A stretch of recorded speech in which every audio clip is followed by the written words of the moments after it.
염류 집적이 되는 원인은 뭘까요? 비료를 필요 이상으로 많이 줘서 그런 거죠. 염류가 집적되면 어떤 문제가 있습니까? 흙 속에 있는 영양분을 작물이 먹을 수 있어야 되는데 그렇지가 못하기 때문에 자라지를 못하고 심하면 말라 죽게 되는 겁니다. 그러면 이런 염류 집적을 해결하는 방법은 뭘까요? 안녕하세요, 지리산 리포터입니다. 내 땅의 건강검진, 토양검정을 농업기술센터에 맡기면 비료 사용 처방서를 받는데요. 여기에 전기전도도라는 용어가 나옵니다. 화학 시간도 아닌데 좀 생소한 용어가 나오죠. 그런데 염류 집적 피해라는 용어를 들으시면 다 농사짓는 분들은 관심이 있으실 건데요. 비료 사용 처방서에 있는 전기전도도가 염류 집적도하고 관련이 있습니다. 비닐하우스 농사를 하실 때는 특히나 염류 집적이 굉장히 중요한 문제가 되는데요. 염류 집적 피해로 농사를 망쳤다는 뉴스가 간간히 나옵니다. 그리고 우리나라 비닐하우스의 50-60% 이상이 이미 염류 집적 상태라 그럽니다. 오늘은 염류 집적이 뭔지, 그리고 그 원인은 뭔지, 그리고 염류 집적이 되면 어떤 피해가 있는지, 그 염류 집적을 방지하고 또는 염류 집적이 왔어도 그 염류 집적을 한방에 해결하는 방법에 대해서 알아보도록 하죠. 비료 사용 처방서의 토양검정 결과를 보시면 이렇게 전기전도도라는 얘기가 있죠. 적정 범위가 2 이하여야 되고 저 같은 경우는 0.5로 되어 있습니다. 먼저 전기전도도가 왜 염류 집적하고 관계가 있는지를 알아보죠.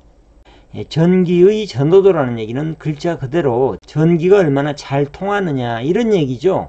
전기가 잘 통하면 전도체라고 그러고요. 그런데 어떤 물질이 전기가 잘 통하는지의 척도는 그 물질 안에 전기를 통해 줄 수 있는 이온들이 많을 때 전기가 잘 통하게 되겠죠. 예를 들어서 가장 대표적인 전도체가 구리, 금, 은, 철 이런 것들이죠. 이런 것들은 전기가 왜 잘 통하냐면 여기 보이시는 것처럼 이렇게 전자가 자유스럽게 돌아다닐 수 있는 전자가 금속체 안에 많이 있기 때문에 그렇거든요. 그래서 이런 자유전자를 많이 내놓을 수 있는 물질이 좋은 전도체죠. 금속에는 이렇게 금속 내에 자유스럽게 돌아다닐 수 있는 전자가 많은 거죠. 이것이 전기를 전해주는 거죠. 그런데 흙의 경우도 똑같습니다. 흙 안에 전기가 얼마나 잘 통하냐, 이것은 흙 속에 얼마나 많은 이온들이 있느냐, 이것이 그 판가름의 척도겠죠. 흙 속에는 이렇게 플러스 전기나 또는 마이너스 전기를 띤 이온들이 많이 있는데요. 이것은 뭐냐면 우리가 쉽게 알고 있는 바로 영양분입니다. 가장 대표적인 염이 칼륨, 칼슘, 마그네슘 이런 것들이죠. 비료를 줄 때 또는 퇴비나 유기물을 줄 때 그 안에 들어있는 것들, 이것이 바로 염이고 이온입니다. 자, 그러면 흙 속에 있는 이 이온들에 대해서 조금 더 자세히 들어가 보겠습니다. 누차 말씀드리지만 흙은 전기적으로 음성, 마이너스 극성을 띠고 있다고 그랬죠. 흙이나 퇴비는요. 그리고 우리가 비료나 유기물로 주는 이런 작물들을 키우기 위해서 주는 영양분, 비료들은 플러스를 띈 것도 있고요, 마이너스를 띈 것들도 있습니다. 그런데 정기적으로 플러스 이온을 가지고 있는 것들은 흙에 이렇게 잡히겠죠. 정기적으로 극성이 틀리니까요. 플러스니까 마이너스인 흙에 이렇게 붙잡힐 겁니다. 일부 영양분들은 작물이 먹겠죠. 그리고 일부 영양분들은 흙에 붙잡힐 겁니다. 그런데 마이너스 극성을 띠는 이런 이온들, 염들은 흙이 마이너스이기 때문에 흙에 전기적으로 붙잡히지가 않는 거죠.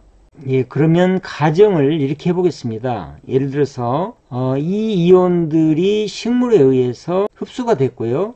그리고 흙이나 퇴비가 염을 붙잡을 수 있는 능력이 이만큼이라고 가정을 할 때 이 나머지 이온들은 완전히 전기적으로 자유롭죠. 그래서 전기전도도는 이런 남는 이온들이 얼마나 많느냐, 이것이 좌우를 합니다. 전기 전도도가 높다는 얘기는 남아서 떠도는 영양분들이 많다, 이런 얘기하고 똑같은 얘기가 되는 거죠. 그러니까 우리가 준 비료 성분 중에서 흙에 붙잡혀 있지도 않고 또 작물에 의해서 흡수되지도 못한 그런 영양분들이 이온 상태로 있는 것들이 얼마나 많느냐, 이것이 바로 전기 전도도의 양이죠.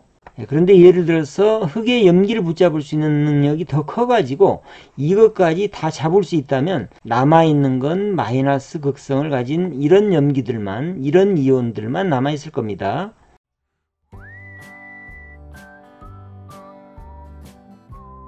그러면 염류 집적이 되는 원인은 뭘까요? 한 세 가지로 볼 수가 있는데요. 첫 번째는 작물이 필요로 하는 양 이상의 비료를 너무 많이 줘서 그런 거죠. 비료가 넘쳐서 그러는 거죠. 그런데 여기서 말하는 비료라는 건 화학 비료만 말씀드리는 게 아니고요. 축분 비료, 유기질 비료 모두 다 비료입니다. 두 번째 염류 집적이 되는 원인은 뭘까요? 비닐하우스 시설 재배를 하다 보면 그렇습니다. 왜 그러냐면 비가 내리질 않잖아요. 그 안에는 비가 내리면 염류가 식혀져 내려갈 수가 있는데 염류가 식혀져 내려가지를 못하고 온도가 높기 때문에 물이 증발이 되거든요. 그러면 그 물을 따라서 염류가 위로 올라와서 땅 표면에 염류가 집적이 되는 겁니다.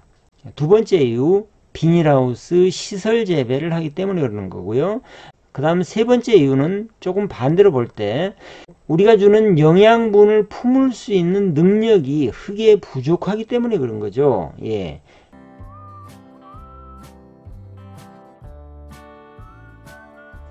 그러면 염류가 집적이 되면 어떤 문제가 생길까요? 간단합니다. 염류가 집적된다는 얘기는 뿌리 쪽보다 흙 속의 염류 농도가 더 높다는 얘기거든요. 이쪽이 뿌리 쪽보다 농도가 짙다면 어떤 현상이 벌어집니까? 삼투압이라는 게 있죠. 삼투압이라는 건 농도가 옅은 쪽에서 농도가 짙은 쪽으로 물질이 이동을 해서 평형을 이루려고 하는 성질을 얘기를 하는 거죠. 흙 쪽이 농도가 높고 뿌리 쪽이 낮은 상태니까요. 원래는 영양분이 이쪽에서 뿌리 쪽으로 들어와야 될 텐데 삼투압에 의해서 반대로 뿌리에 있는 세포액이 반대로 이렇게 흙 속으로 나가는 겁니다. 그렇게 되면 어떻게 되겠습니까? 뿌리 세포가 망가져서 힘을 못 쓰는 거고요. 영양분 흡수를 이쪽으로 해야 될 텐데 이쪽으로 할 수가 없기 때문에 초기에는 잎에 생기가 없고요. 낮에는 시들시들 하다가 밤이 되면 조금 살아나고 뭐 이렇게 반복을 하다가요. 가장 약한 이 뿌리털이 망가지는 거죠. 뿌리털이 망가지고 뿌리 자체가 생기를 잃고 갈색으로 변합니다. 땅 위쪽에서는 과일이나 채소가 자라지를 못하고 심해지면 말라 죽게 됩니다.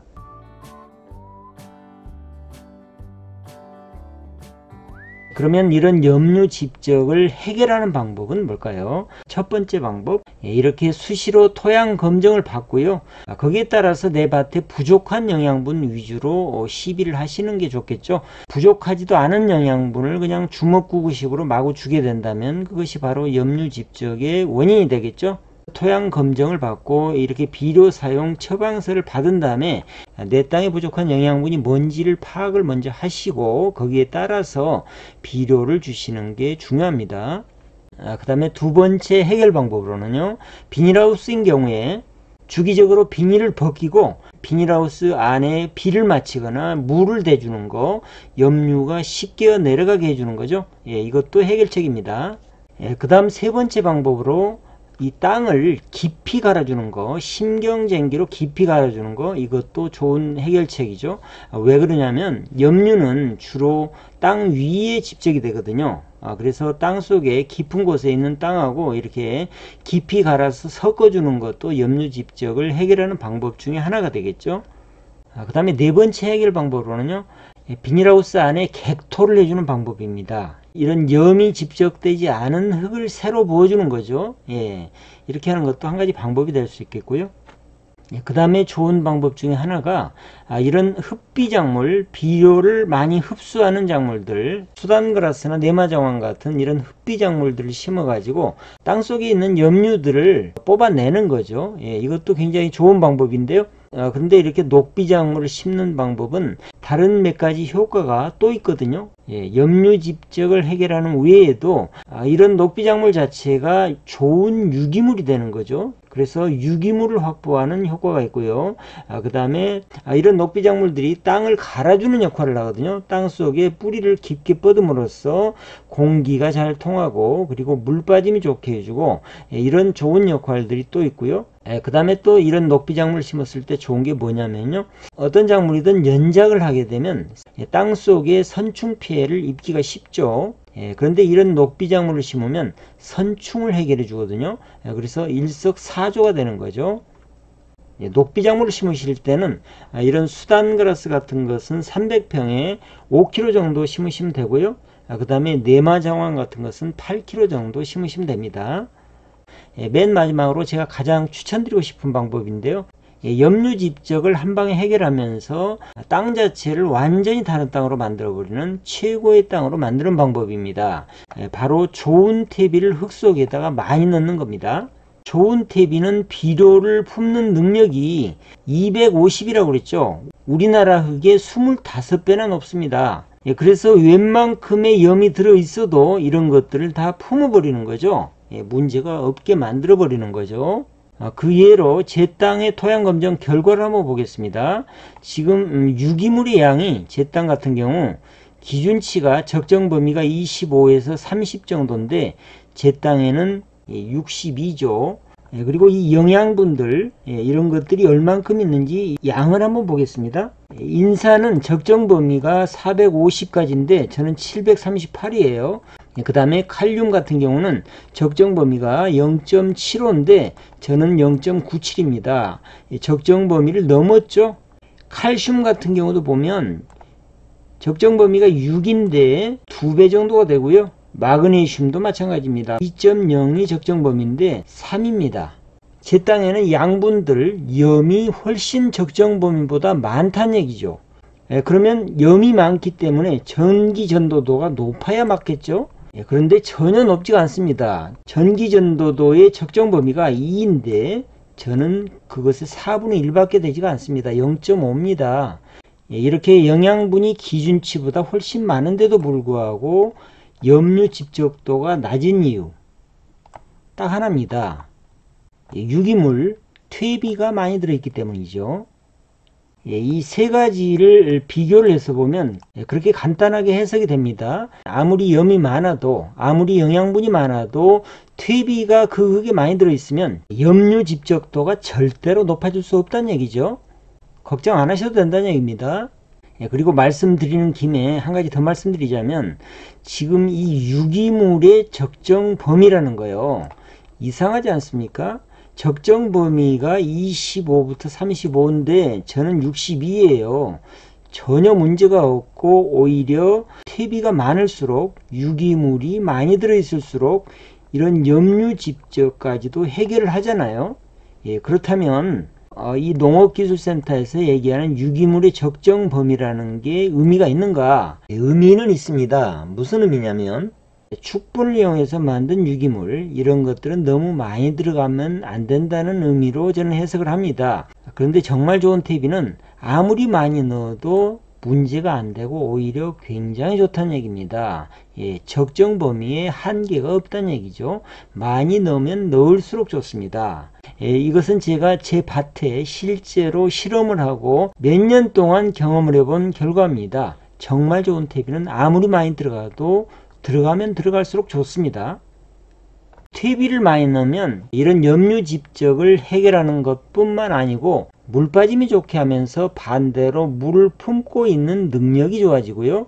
좋은 퇴비는 자기보다 20배 이상의 물을 품을 수 있는 능력이 있다고 전에 말씀드렸죠. 배수력도 좋으면서 보수력도 좋습니다. 그리고 또 영양분을 품을 수 있는 능력 좋고요. 그 다음에 또 산도를 개선을 해주고요. 또 가장 좋은 것 중에 하나가 뭐냐면 좋은 퇴비 일그라면은 미생물이 10억 마리까지 삽니다. 미생물의 집이 되는 거죠. 작물에게도 좋고 사람에게도 좋은 미생물들이 엄청나게 사는 거죠. 특히나 방성균 같은 병원균을 죽이는 세균, 이런 호기성 세균들이 많이 살다 보니까 흙이 좋은 흙이 되는 것이고요. 흙이 때알 구조가 되어 있다 보니까 흙 속에 공기가 충분히 있는 거죠. 흙 40%, 그 다음에 물 32%, 공기 28%가 최상의 상태라고 그러는데 그런 상태가 되는 거죠. 뭘 하면요? 좋은 퇴비를 많이 넣으면요. 여기서 말하는 좋은 퇴비라는 건 축분 비료를 얘기하는 게 아닙니다. 제대로 만든 퇴비를 많이 넣었을 때를 얘기를 하는 겁니다. 좋은 퇴비를 만드는 방법은 다음 시간에 말씀드리겠습니다. 정리해 보겠습니다. 비료 사용 처방서에 있는 전기전도도의 크기는 염류 집적도하고 같다는 말씀드렸고요. 그 이유는 작물이 먹고 남은 것, 그리고 흙이나 퇴비가 붙잡고 있지 못하는 남는 비료의 이온, 전기전도도가 높다는 얘기는 염류 집적도가 높다는 얘기하고 같은 얘기죠. 염류 집적이 되는 원인은 뭐라고 그랬습니까? 비료를 필요 이상으로 많이 줘서 그런 거죠. 여기서 비료라는 건 화학 비료뿐만 아니고 축분 비료나 유기질 비료를 다 통틀어서 비료라고 하는 것입니다. 그 다음에 두 번째 원인은 비닐하우스 시설 재배를 하다 보면 비를 맞지 않고 땅속의 수분이 증발돼서 올라오다 보니까 그 물을 따라서 염류가 땅 위로 이렇게 집적되는 것이 두 번째 원인이고요. 세 번째 원인은 흙이 염류를, 영양가를 붙잡을 수 있는 힘이 부족하기 때문에 그런 거죠. 자, 그러면 염류가 집적되면 어떤 문제가 있습니까? 작물의 뿌리보다 흙 쪽이 농도가 높기 때문에 작물의 뿌리 쪽에서 오히려 세포액이 흙 쪽으로 흘러나오게 되죠. 흙 속에 있는 영양분을 작물이 먹을 수 있어야 되는데 그렇지가 못하기 때문에 작물의 뿌리가 죽게 되죠. 과실 채소가 자라지를 못하고 심하면 말라 죽게 되는 겁니다. 해결 방법 6가지를 말씀드렸는데요. 첫 번째는 토양 검정을 주기적으로 받고 거기에 따라서 내 땅에 부족한 영양분 위주로 시비를 하고요.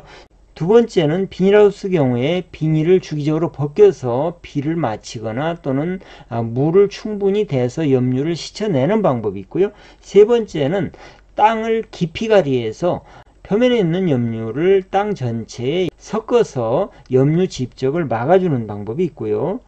네 번째는 객토를 해서 흙을 새로 넣어주는 방법이 있습니다. 그 다음 다섯 번째, 여섯 번째 방법을 제가 추천드리고 싶은 방법인데요. 다섯 번째 방법은 수단그라스나 네마장황, 옥수수, 호밀 같은 흡비작물들을 심어서 땅 속에 있는 염을 빼내는 방법이죠. 이 방법은 염류 집적 피해를 해결하면서도 또 유기물을 새로 만들어서 유기물을 확보하는 장점이 있고요. 그 다음에 땅 속에 공기를 잘 통하게 하고 물 빠짐을 좋게 해서 땅의 성질을 좋게 해주는 또 장점이 있고요. 끝으로 선충 피해까지 방지를 해주죠. 그 다음에 제가 가장 추천하고 싶은 방법은 흙에 좋은 퇴비를 많이 넣어주는 방법입니다. 좋은 퇴비를 많이 넣어주면 퇴비가 많이 들은 흙이 염류를 품을 수 있는 능력 자체가 충분히 커지는 거죠. 그래서 해결을 하는 거고요. 이것뿐만 아니고 이 좋은 퇴비가 많이 들어가면 흙을 때알 구조로 만들어서 공급률을 높여주고 그러다 보면 잔뿌리가 자라기 쉽게 해주는 거죠. 작물 뿌리가 건강하고 잘 자라게 해주는 거죠. 그 다음에 물 빠짐이 좋게 하고 배수력, 그 다음에 물을 품고 있는 보수력까지 좋게 해주고요. 산도를 개선하고 흙 속에 사는 좋은 미생물들, 특히 방성균 같은 미생물들이 살기 좋은 환경을 주어서 이런 방성균은 병원균을 죽이잖아요. 그래서 작물이 병이 안 걸리게 하는 겁니다. 병이 없으면 농약을 칠 일도 적겠죠. 이런 좋은 점들이 있습니다. 오늘은 비료 사용 처방서에 있는 전기 전도도부터 시작해서 염류 집적에 대해서 알아봤는데요. 염류 집적이 뭔지, 그리고 염류 집적이 생기는 원인은 뭔지, 염류 집적이 생기면 어떤 문제가 있는지, 그리고 염류 집적을 해결하는 방법은 뭔지에 대해서 알아봤습니다. 염류 집적을 해결하는 방법 중에서 제가 가장 추천하는 방법, 한방에 해결하는 방법으로 좋은 퇴비를 많이 넣는 것이라고 했고요. 좋은 퇴비를 많이 넣으면 염류 집적을 해결할 뿐만 아니고 흙 자체를 기존의 흙하고는 완전히 다른 좋은 흙으로 만든다는 말씀을 드렸는데요. 다음 시간에는 그러면 좋은 퇴비를 만드는 방법은 어떻게 만들면 되는지, 좋은 퇴비 만드는 방법에 대해서 말씀드리겠습니다. 오늘 내용 유익하셨으면 구독, 좋아요, 댓글도 부탁드리겠습니다. 다음 시간에 뵙겠습니다.